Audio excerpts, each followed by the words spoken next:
And also all the fucking stuff with his son and the ties to Ukraine and China and the money, the family, they got paid millions of dollars, and everyone's trying to obscure it because, well, better than Trump. If that guy was a Republican, they would be up his ass with a microscope.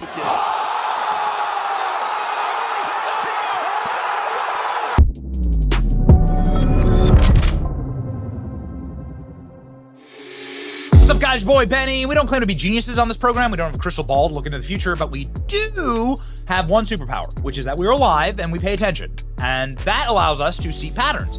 Pattern recognition is actually all that we do on this program. We're able to see moments like what just happened outside of the White House seconds ago. Outside of the White House seconds ago, Joe Biden, who's on his way to California to go pick up a bunch of checks from predators in Hollywood who are super aligned with Joe Biden's lifestyle, sniffing kids in their hair. These people are going to, again, cut Joe Biden big, fat checks. Joe Biden, doing his commiserate questions to the press on the South Lawn of the White House, had this to say to a reporter when asked, is Gavin Newsom going to replace you in your race against Trump?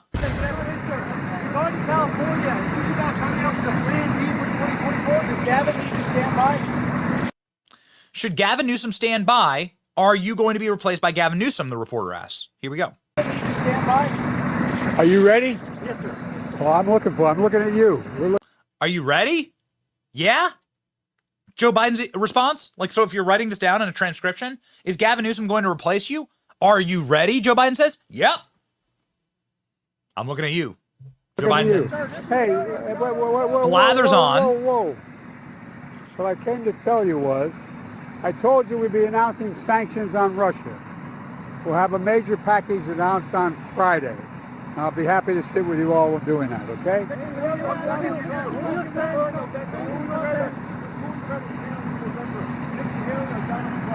Who would you rather run against in 2024? The questioner continues. Nikki Haley or Donald Trump? Nikki Haley, of course, not a Republican, but nonetheless, still inexplicably in the race.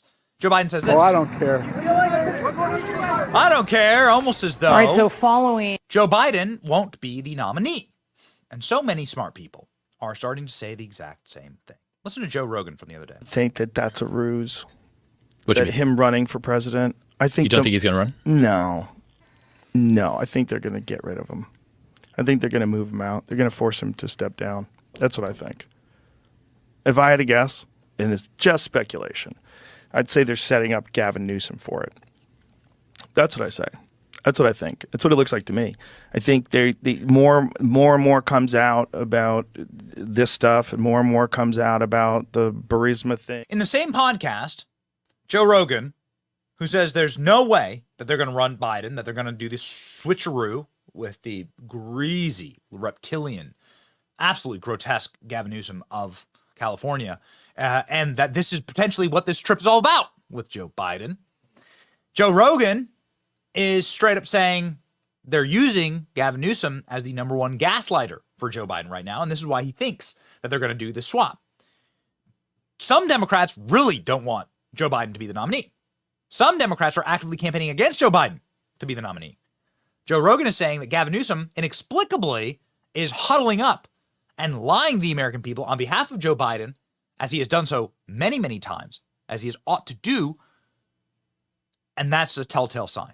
Here's Joe's understanding of the situation. People are constantly trying to figure out a way to manipulate the reality of the world to get their guy past you, including high-level gaslighting. I mean, we've seen some wild gaslighting. Serious fuckery. Past couple of weeks talking about the economy. There's so much that. What was that? gaslighting. Well, one of them was Gavin Newsom talking about how great Biden was and what the Democrats' record, that this has been one of the greatest presidencies ever, full stop. It's like hot gas in your face. It's burning your lungs. It's just gaslighting. It's gaslighting. Yeah, his age really is his superpower. Yeah, man. Seth MacFarlane retweeted that and said, this is a million brave, crazy, so brilliant that they did this. I can't. What did he say? Seth MacFarlane Stunning said and something brave. like, It wasn't stunning and brave. no. was it? He didn't say it like that. He's a funny guy, but he said something like, "This is written better than I could have written it, but exactly my sentiments." I was like, "This is so crazy. You're talking about a guy who can't speak. We all know you're doing this. You're gaslighting, and you're doing it because you think that this is the good side and the bad side is bad, and you do whatever you can to change the way people view things." And so you have these people that are doing it for virtue signaling. They're doing it to signal to the tribe that they're a strong, dominant member of this tribe, and they're fighting for you. Yeah, there's something that I've been rattling around in my brain for some time. And Bill McBidden finally articulated here better than I ever could. It's worth a read from start to finish. Opinion. Age matters, which is why Biden's age is his superpower.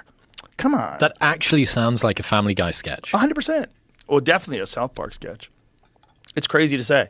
But if you're that guy and, you're signaling to the tribe and you wanted everybody, like a rational person who is a left progressive person would say, we have to figure this out. This is bad. This is bad. You can't just pretend it's good. The whole other side sees how bad it is. The world sees how bad it is. People in quiet say how bad it is. Yep. Most people in hush when they're alone having dinner, you're like, what the do we do? Yeah. Like, Trump's going to win with this guy. Yep. So, ladies and gentlemen, not the first time that Joe Rogan has himself predicted that they are going to crush Joe Biden and going to kick him out, kicking and screaming. Joe Rogan predicted that the Democrat Party will use the Biden criminal bribery case to replace Joe in the 2024 Democratic nominee. This is something that Joe's from Hollywood. So many of Joe Rogan's friends are like left-wing liberals. He's a man who knows things. And again, he's just one of those people that like absorb and pontificate on the energy of the moment. And Joe Rogan has been like talking about this for a very, very long time. Check it out. Are you ready to make a prediction for the 2024 election? I don't. Here's my prediction. I don't think Biden runs. Okay. I don't know what's going on with all this stuff with his son and with the evidence of corruption, how valid it is. I see all these articles about all these conversations that they had and the money that was being transferred back and forth. I'm thinking it's pretty valid. It seems real valid, but it also seems like if this is all coming out like that, what a good way to remove a president that seems mentally compromised. Yeah. Because it seems like if you were in the Democratic Party and you thought, like, listen, there's a certain amount of people that are going to vote blue no matter who, right? We just need a better representation because you could not have Kamala Harris. She would not win. People would be very, very reluctant to vote for her for president, I think, after just listening to her talk for the last 3 years. Like, what? And so who else? And there would have to be a reason for that who else. So she would have to step down. It's Californian Justin Trudeau. It's Gavin Newsom. The problem is he did such a bad job with California. They're so vulnerable. Like he does spit out some good propaganda. He just starts talking about I'm very high on California and all the companies that have come from this and all the money that's generated and all the intellectuals and all the but you got to know the real stats of like how many of them feel stuck.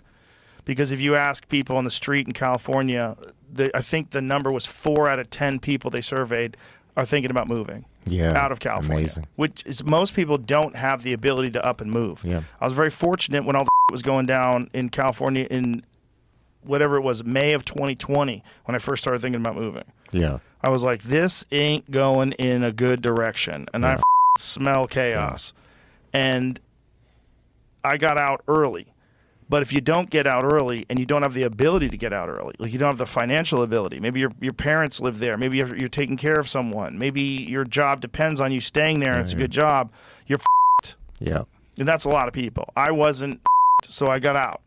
And I don't like where it's going because I don't, with letting people out of jail and all this craziness about no bail, like letting people out, they arrest them when they commit a crime and put them right back out on the street. No bail. No cash bail. It's not a felony if it's under $950. All that stuff is crazy. When you go to CVS, you see like what it looks like at these stores in San Francisco. It's madness. Yeah. There's so many businesses that are closing down. They don't want to be a part of it anymore. They're getting out of these states. They're getting out of Portland. They're getting out of Seattle. They're getting out of these places because they're like, this is f***ed, and it ain't getting better. And that's what I don't like. I don't like when I don't see any course correction. I don't see any readjustment. I don't see anything like, hey, we need to take care of disenfranchised people, but we also need to make our streets safe, and we have to stop crime. Okay, so we need to figure out a way to, have these things, mutually beneficial to everybody. Sure. And there's none of that. There's like more ridiculous laws, more lax on crime, more money for the homeless people. Give them free drugs. Give them needles. They need clean needles. Like what? But I would be missing the greater overall picture to say that Joe Rogan is the only person with a platform talking about Joe Biden needing to drop out. Jon Stewart, shockingly, began his new old takeover of his old show, The Daily Show, replacing the DEI hire who tanked the ratings and destroyed the show. Jon Stewart straight up saying Joe Biden shouldn't be president, which is a wild thing. Jon Stewart beginning by talking about like how Joe Biden is utterly incapable of running the country. Were you counting on that? Nope. Jon Stewart isn't to be applauded for this. He is simply a little gremlin doing the bidding of his overlords inside of the DNC. But here we have it, ladies and gentlemen. Gavin Newsom has been asked multiple times if he wants to run for president, and Gavin Newsom is, saying that Kamala Harris is the best choice to be Joe Biden's vice president. That's fine. Nobody was asking about that. They were asking about you being president. And Gavin Newsom says, Kamala Harris would be the natural successor. So what do these people have planned? I don't know. I'm not sure. Kamala Harris, like literally cackling with glee when asked whether she's ready to be president, says that she is ready to take over the job at any time. Oh, yes, I'm sure she is. Is Gavin Newsom ready for the hot seat? Gavin Newsom couldn't even answer this question from Ron DeSantis about the amount of shit on the streets in his hometown. In a total time, Governor DeSantis about 2 million. This is a map of San Francisco. There's a lot of plots on that. You may be asking, what is that plotting? Well, this is an app where they plot the human feces that are found on the streets of San Francisco. And you see how almost the whole thing is covered, because that is what has happened in one of the previous greatest cities this country's ever had. Human feces is now a fact of life, except when a communist dictator comes to town. Then they cleaned up the streets. They lined the streets with Chinese flags. They didn't put American flags. Actually, like a really, really fruitful line of inquiry and attack there for Gavin Newsom. Are either of those guys ready for prime time? We're very, very excited for Trump 2024. But ladies and gentlemen, the future, looks scary, but also bright. Gavin Newsom is a particularly evil person and such a liar and such a snake, such an awful man. I mean, the more you look into his history, truly a malevolent leader. And so it's good to actually start going to work on him now. Okay? And that's what we're going to do on this channel. It's your boy Benny. Like, share, and subscribe. See ya.